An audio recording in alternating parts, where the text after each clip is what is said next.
সৌরভ গাঙ্গুলি কোনো উদ্বেগজনক পরিস্থিতি দেখছেন না। তার মতে বাংলাদেশ দলকে নিয়ে ভয়ের কিছু নেই, যদিও তারা পাকিস্তানকে ২-০ ব্যবধানে পরাজিত করেছে। সৌরভের বিশ্বাস, ভারতের মাটিতে বাংলাদেশ ভারতের বিপক্ষে জয়ের সামর্থ্য রাখে না।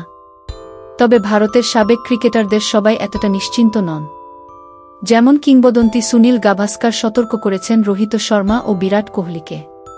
ক্রিকেট ইতিহাসের অন্যতম সেরা ব্যাটসম্যান হিসেবে তিনি মনে করেন, টেস্টে বাংলাদেশ এখন প্রতিদ্বন্দ্বিতা করার মতো শক্তিশালী দল এবং তাদের হালকাভাবে নেওয়া উচিত হবে না। সৌরভ কেন দুশ্চিন্তা করছেন না, তার পেছনে যুক্তি রয়েছে। ভারতের বিপক্ষে টেস্টে বাংলাদেশের পারফরম্যান্স এখনও উল্লেখ করার মতো নয়। এখন পর্যন্ত ৩টি টেস্টে ভারত মুখোমুখি হয়েছে বাংলাদেশ, যার মধ্যে একটি ম্যাচে হারতে হয়েছে।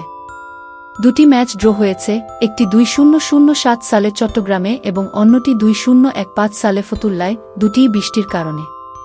তাছাড়া ভারত সর্বশেষ ঘরের মাঠে টেস্ট সিরিজ হেরেছিল ২০১২ সালে ইংল্যান্ডের বিপক্ষে।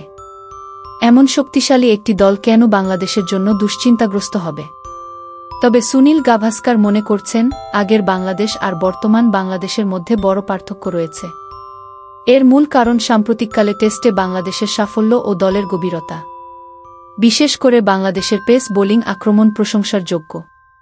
পাশাপাশি সাম্প্রতিক সময়ে দলীয় পারফরম্যান্সের ফলে বাংলাদেশ পাকিস্তানের মাটিতে ২ টেস্টের সিরিজে পাকিস্তানকে পরাজিত করেছে। গাভাস্কারের মতে এবার বাংলাদেশ অন্যরকম এক দল হিসেবে আত্মপ্রকাশ করেছে। ভারতের মিডডে পত্রিকায় এক কলামে কিংবদন্তি এই ব্যাটসম্যান লিখেছেন, পাকিস্তানকে তাদের মাঠে ২ টেস্টে হারিয়ে বাংলাদেশ প্রমাণ করেছে তারা প্রতিযোগিতামূলক দল। এমনকি ২ বছর আগে যখন ভারত বাংলাদেশ সফর করেছিল, তখনও ভারতকে কঠিন লড়াইয়ের মুখোমুখি হতে হয়েছিল।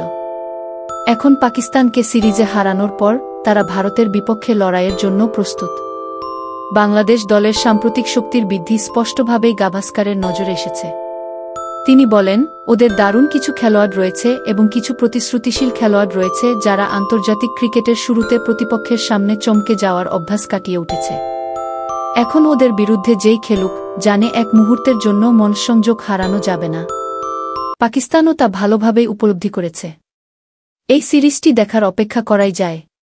শুধু গাভাস্কারই নন, রোহিত কোহলিদের বিরুদ্ধে আসন্ন সিরিজের প্রসঙ্গেও বাংলাদেশের প্রশংসা করেছেন ভারতীয় ধারাভাষ্যকার ও ক্রিকেট বিশ্লেষক হর্ষা ভোগলে। তার মতে, দীর্ঘ সময়ের মধ্যে এই টেস্ট দলটিই বাংলাদেশের সেরা।